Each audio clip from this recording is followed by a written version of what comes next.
Thank you, folks, for tuning in to Supercars Today TV. And I must admit that one of the reasons I started the show is to have guests on like I have here today, a true veteran of stock car racing, ARCA, USAC. Where do we go from there? NASCAR, ASA, now Super Cup, IRA. Some fans may not even know what that is, but we'll get into that later. IMCA. Oh, you're making me sound old now. Beats alternative, right? Yeah, exactly. Nobody trying to throw dirt on me yet.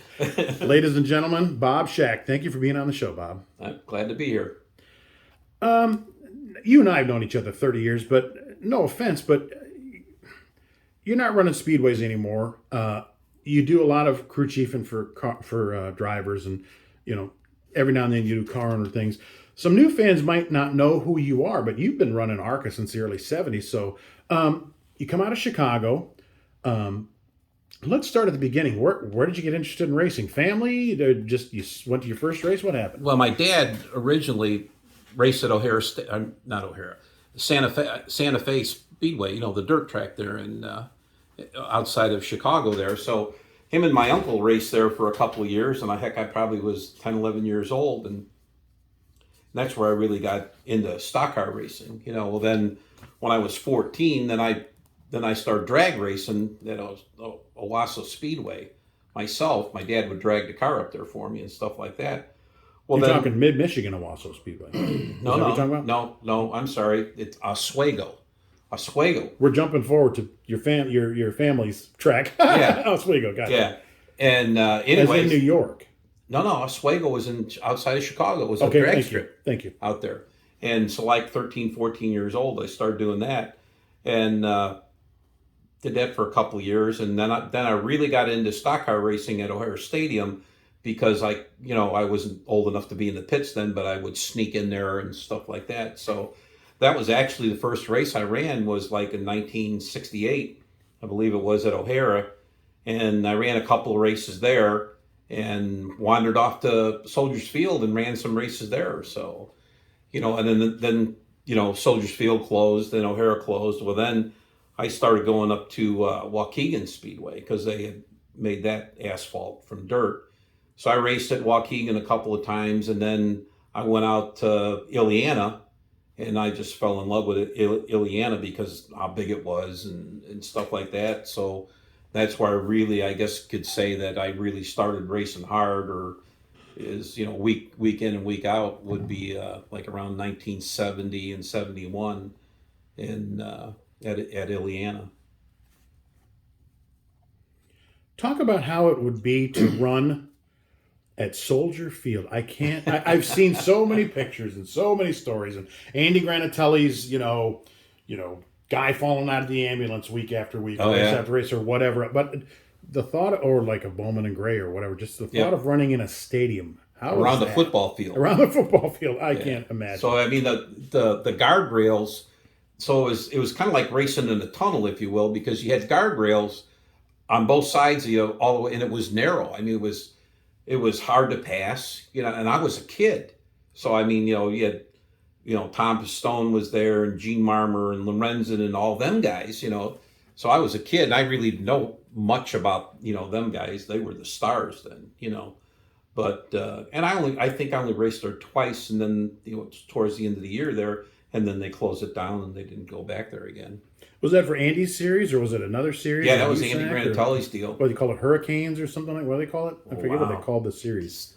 I don't remember for sure, but like I say, I only went there a couple of times, and it was cool racing because Granatelli was all about putting on a show. I mean, if you went out and wrecked one of the stars, he would give you extra money. If you rolled over, he'd give you extra money. There was all these perks if you went out and put on a show, for him. So it was fun. Who was the Andy Granatelli you knew? Did you deal with him much? No, just, a couple of times I would, see him there in the pits or whatever. I wasn't really old enough, to be there. So kind of laid low. Yeah, I kind of stayed under the radar there. So a kid growing up in Chicago, when you started saying, okay, well, I kind of like this, what was the thought in your head? Where do I want to go from here? Are you looking at Indianapolis? Are you looking at Daytona? Are you looking at Bonneville? I mean, you said you drag race for a while. What was the dream? Well, see, back then they used to put the Daytona 500 at a indoor theater. Yeah, like closed circuit. Yep, downtown, in Chicago and stuff like that. So, I was like, I guess I'm not going to say weirdo, but I was different because I like stock car racing, where most everybody was into drag racing because US 30 and stuff like that around there. So, I was into stock car racing. So as much NASCAR stuff as I could watch on TV, that's what I did. And, then some of the guys, older guys that I hung around with that were doing stock car racing and stuff like that, well, then they had the newspapers, the national scene and stuff like that from down south. And, that's where the real stock car racing, if you will, big time stuff was going on. So that's what really got me interested. That's where I wanted to be. I mean, everybody wants to go cup racing and stuff like that. I don't know that I had that I wanted to do that, but I wanted to stock car race no matter where it was at. I just wanted to be involved and drive, For the folks that may not know, there was other stock car touring divisions in the country in the 40s, 50s, 60s. We're not talking about you running the 40s or even 60s, but we had the USAC stock car series, which arguably was as big as NASCAR. Right. Who wouldn't want the biggest race in the world, the Indy 500? Who wouldn't want their Indy 500 winner? Sure. In the field, like a Parnelli Jones or a Paul Goldsmith. Well, Paul didn't win the race, but he ran there and ran well. AJ Foyt. Yeah. USAC was the stock car series. Yep. Unsers ran it. Yep. Roger McCluskey. Yep. Guys like that. But also you had the IMCA series. IMCA is right now the oldest sanctioning body in the country. It stands for International Motor Car Association Contest or something like that. Motor Contest Association, if I remember right. And they were out of Iowa. Yep. And they, I like to say it like this. You had NASCAR, even though they were national, but NASCAR was more like on the East Coast. Right. And then IMCA was more the Midwest. And USAC, I would say, is Midwest-ish, even though they had California and Vegas and whatever. But IMCA, was Iowa and Kansas and South Dakota, Montana. Right. If you can, people like Ed Negree and Dave Marcus and Ernie Deere. Well, the guys that come from out of there though. Okay. And Ramo Stott. Yep. The Hutchersons. Don White. Yeah. And you race with those guys. Oh yeah. And no offense, you didn't beat them, but but they were the kings at that time. Maybe talk about those series a bit. The like the IMCA series and USAC and running there. Maybe talk about those guys a little. We went to the Shreveport, Louisiana State Fair. That's where we ran the IMCA races with Ernie Deere and some of those guys out there. And they were huge. Oh yeah. I mean it was a big deal. I mean it was like a 300 lap race or something. I think I finished fifth. I think Walwack finished third or something in it. And we went back there. We ran that probably 2 or 3 times because it was just so much fun, with the state fair deal and stuff like that going on. Now IMCA started and ended their season, if I remember right, in Shreveport. Yep. That's when we would go in the fall there when their deal was over with. And they weren't late models; they were stock cars. Oh yeah, no, they were running anywhere. Yep, exactly. I mean, you had the Holman Moody cars and the Dodge cars, which was Nichols and Petties and stuff like that. So, they were maybe not necessarily the current Cup cars that they were running then, but they might have been the hand-me-downs or something like that because you had like say Holman Moody cars and Deere stuff was all up from Nichols and stuff like that. The Jannies had old Petty stuff. Yep, exactly. A lot of old Petty stuff. Yeah. And IMCA was a tough series. I mean, a lot of dirt. A lot of dirt. They didn't run a lot of asphalt, but most of their big races and stuff were dirt. Now here's an FYI. I don't know if you knew this, but when Chrysler boycotted in '65, Curtis Turner was kicked out. It was just the Fords all winning everything, and the fans were PO'd. The rumor is that IMCA was going to run at Atlanta in '66. Oh, really? Can you imagine what that series might have been Oh, for sure. in '66? Yep. If you ran Atlanta? Yeah. Because they weren't running, IMCA didn't run super speedways that I can remember. No. I mean, the mile dirt state fairs were, Sure. technically anything a mile or over a super speedway, technically. Yeah. But Right. they're not banked. I mean, I No. think Minnesota has a slight bank, asphalt, and that's about it. Yeah. So, I mean, if you're going to beat, the little giant. Yeah. Ernie See, Dirt, I ran the Minnesota State Fair, which was IMCA then. I forgot about that. Yeah. So that might be where they come up with. I ran more of the IMCA races because that was Minnesota State Fair. Unfortunately, those records are, very incomplete. There is a book, you and I were talking about it earlier, County Roads and State Fairs or something like that. And it's a pretty good sized book. And it's as complete as it gets. Mm-hmm. But there's a lot, like, for example, in ARCA, Markham ran the series out of his trunk. And when it got full, out it went. That's right. So us stats junkies are eating our brains out trying. Even USAC at the time was not complete because they only awarded points Right. up to a certain amount of positions. So again, they didn't keep accurate records until I believe about 71. So, and you started running USAC in 76? 76 would be our first year running, and I think we ran 2 or 3 of the Milwaukee races, and then we wandered off and ran Texas World Speedway. I think we did that once in 76 or whatever. Yeah. And then after that, then we started running more of the USAC races. We went to Trenton, New Jersey, and some of the other ones besides Milwaukee, and then Ontario, California, and then Texas too. So here's this Chicago kid. Down the row is AJ Foyt. Here's all the Unsers. Here's a Paul Goldsmith. Here's a Parnelli Jones. What are you thinking now?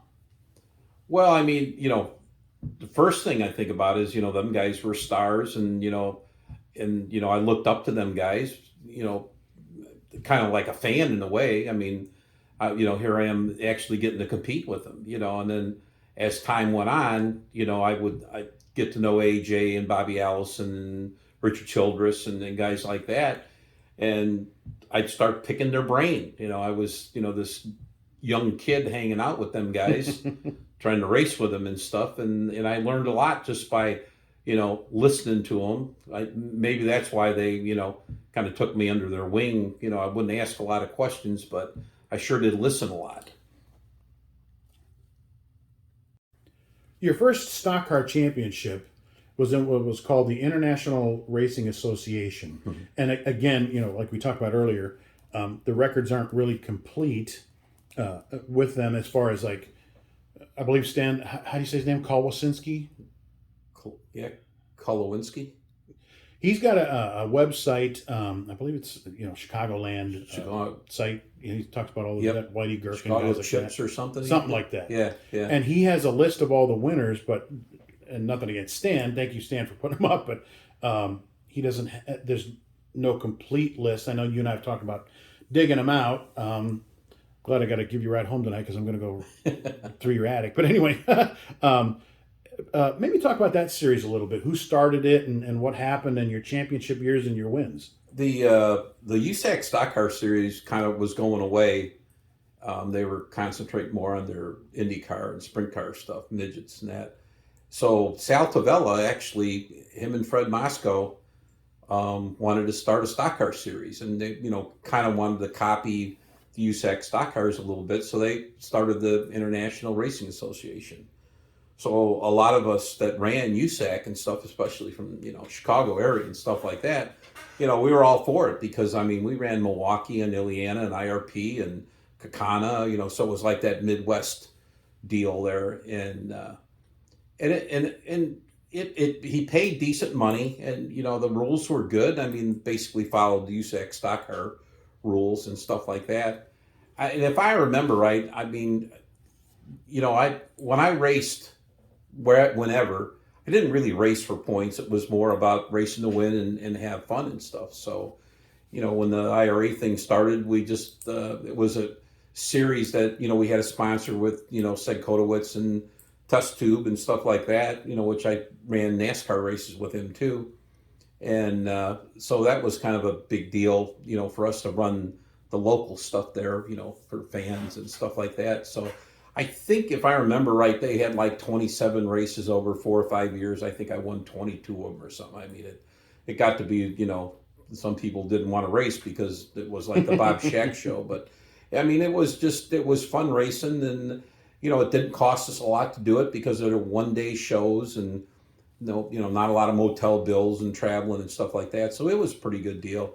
And, and like I say, we raced to win, and, Tom Reet and I, that's the way we've always raced. I mean, the point things, if they fell where they did, fine. If they didn't, I think Benarini won the championship the first year, and then I think I won 2 or 3 after that, and I forget, I think Terry Pearson, I think, won the last one or something like that. It was a good organization. Sal had big ideas on the way it should be and stuff like that, but unfortunately he didn't get the support from a lot of people. If he could have got more cars, and I mean, we did okay with cars for the most part. I think we probably averaged 24, 25 cars and stuff like that. But that was more than the USAC guys were bringing. Well, at yeah, the time when they ended. yeah. And wow. I mean, Sal really worked hard at it. I mean, I got to give him credit for that. And so did Fred, and the people that behind the scenes, Fred Zach and Junior and all them. They really worked hard at trying to put that on and make it successful. But unfortunately, they didn't get a lot of support from the racers. That's the problem. Well, I heard there was a certain individual that ran another stock car series, kind of like it, that I'm going to bury you. I'm going to put you under. I know. But they... But, a rising stream, lifts all boats. Yeah, exactly. Well, with the USAC stock car deal going away, that really left a lot of people out there with no place to go, unless you wanted to go down to NASCAR, Cup stuff. So, that series there, I think, I really don't know what could have helped it or made it better. Maybe if I wouldn't have won all the races, that probably would have made a difference. But even still, I mean, it was good racing, and it wasn't as expensive as it was to do other stuff. So it's unfortunate it didn't hang around very long.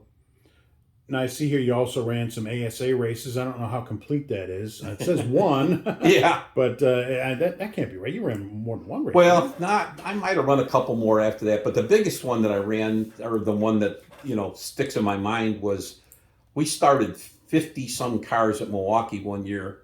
And I was at that race. I had to laugh because I think I was like last or something because I didn't have no points or anything. And I think qualifying got rained out, if I remember right. So, which was cool. I thought, that they started everybody, which I thought that was cool. Nobody went home. And I remember that when they threw the green flag, Tom told me that they're throwing the green flag, and I think I was in the middle of the back straightaway. And I'm like, really? Okay, this isn't a funny joke. Yeah, exactly. So how was Rex Robbins to deal with that? Some people will say he's probably one of the greatest race promoters of all time. Well, I didn't really get to know Rex that well. I didn't run a lot of ASA stuff. I ran a couple of races. I guess I was looking for something to do, in between the USAC stock cars and IRA, and, the ASA thing was pretty big. I had raced when I had done late model stuff, in the 70s and stuff. I kind of hung out with Trickle and Sauter and all them guys. I would go up to Wisconsin with Walwack, and we would race up there and got to know them guys. So kind of looking for a place to race at the time, I think, is what was going on, because like I say, we had went into the USAC stock car thing, and then when it kind of went away, well, then it was like the Midwest. The next big deal was, the ARCA series with John McCarnes, and then the ASA deal. But honest to God, I wasn't that good with the late models then. I mean, the 3-link cars, and, I guess I don't know if it didn't fit my style or what of driving. I wasn't that good at it. I mean, I raced in 75 I ran late models and stuff, with an AVC car I bought from Joe Ruttman, and I still finished second to almost every place I went to Larry Schuler, And I think that's what pushed us to go do the stock car thing, because we run a couple of those races, and them cars were more to my driving style than like the 3-link cars. And I know the Junkyard Dog, when he was killing everybody, that was a truck arm car that he had there for a while too. So that's kind of what made us. I think the way that Tom and I both looked at it was, if we're going to run second, let's go run second to AJ Foyt or somebody like that. So that's what kind of pushed us to go do the big car racing.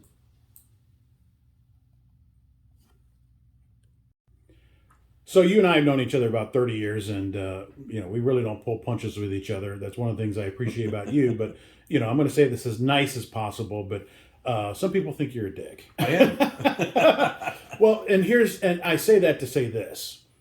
And Kenny Wallace said it on Junior's podcast about his brother Rusty, and Bobby Boucher said it about his dad. They're not necessarily trying to be like that, but they're singularly focused on, and you have to be successful. Like Junior even about his dad, you have to be singularly focused to be successful in motorsports or anything really. Right. And so the one thing that I notice about you though is that you're not afraid to back down. You're not going to back down. I've never seen you back down from anybody except maybe Patty, your wife. Yeah. Patty Simcoe Schacht. Yeah. And other than that, I don't think I've ever seen you back down from anything. Yet, anytime I ever came around, as a media member, you always give me what I needed. Okay, you're a Chicago tough guy. I get it. Who if you come from Chicago, who isn't? Yeah. You got to be tough. I mean, look who you guys raced against. Mm-hmm. And Chicago's a tough town. But where did you get the ability to be able to downshift, to be able to, okay, this guy needs this, or hey Bob, can I get a picture by your car? Hey Bob, I need a quote. I don't think I've ever seen anybody shift so fast.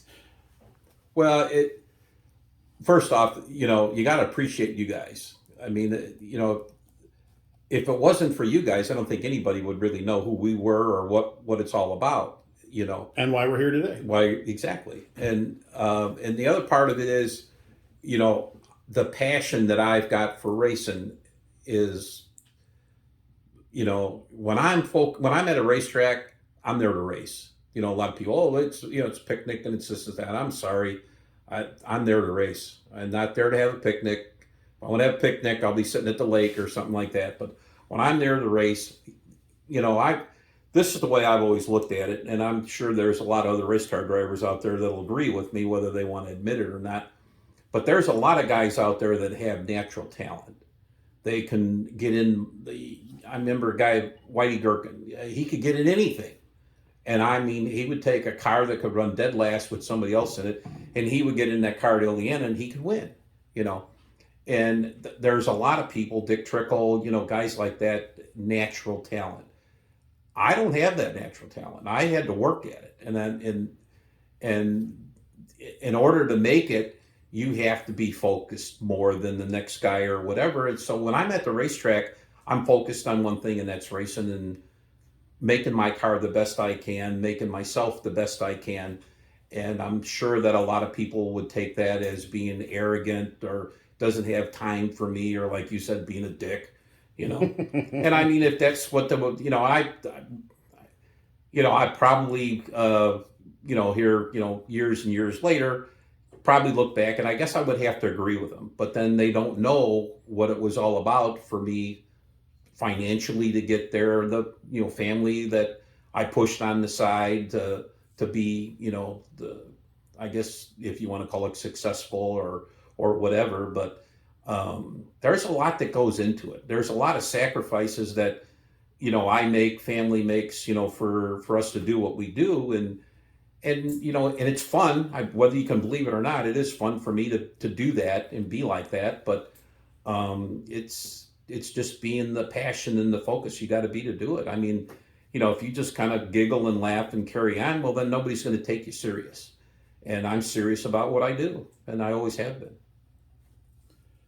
So you say you didn't have that natural talent, but you were always a front runner. So you're also you have a natural talent to drive, you say, but you're a great mechanic too. So do you think maybe those two together is what spelled the success?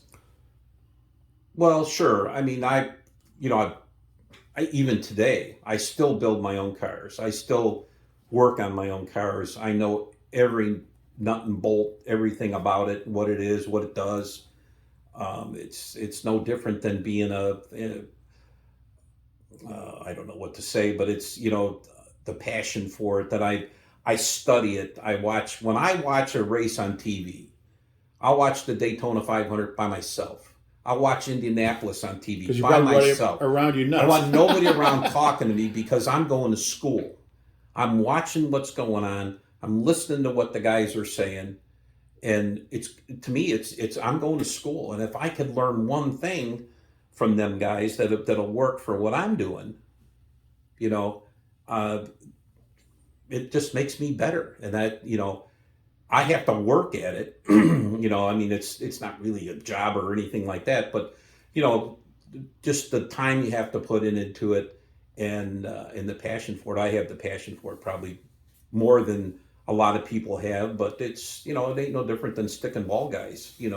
They study films and stuff like that. I kind of do the same thing when I watch a race. And of course, you haven't done this all on your own. You've had, I've had great chiefs. people. Maybe talk about those guys a little bit. Tom Reet was my crew chief. And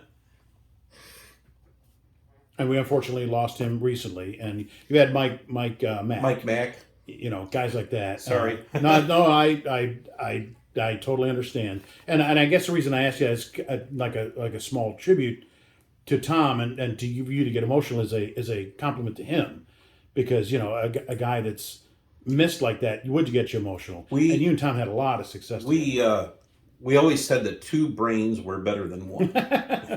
Even with yours, right? Yeah. And we would work in my garage at my house, behind my house, hours, 7 days a week, every night after work and stuff like that. And we complimented each other. Tom didn't really want to drive. I did. And we helped each other. Was that a discussion? Who's going to drive? Or? No, Tom. I used to scare him all the time. I'd take him for a ride in the car when it was raining and they want us to drive up the track. And I'd put my helmet and my seatbelts on, and he'd look at me like, "What the hell are you doing?"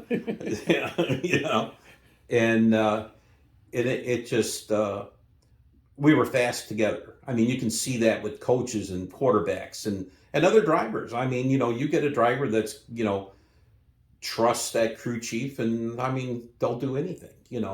And Tom and I just were. We were that. We argued, we fought. There were people would think that we'd come to blows and stuff like that, but we both had one thing in vision, winning races and being the best there. Shows you care. Yes. You're going to fight. Yeah. Oh, yeah. Like a married couple. Yeah. We fought worse than married couple. We'd yell and scream at each other and never came to blows or anything, but it was, and then 2 seconds later, we're fine, so.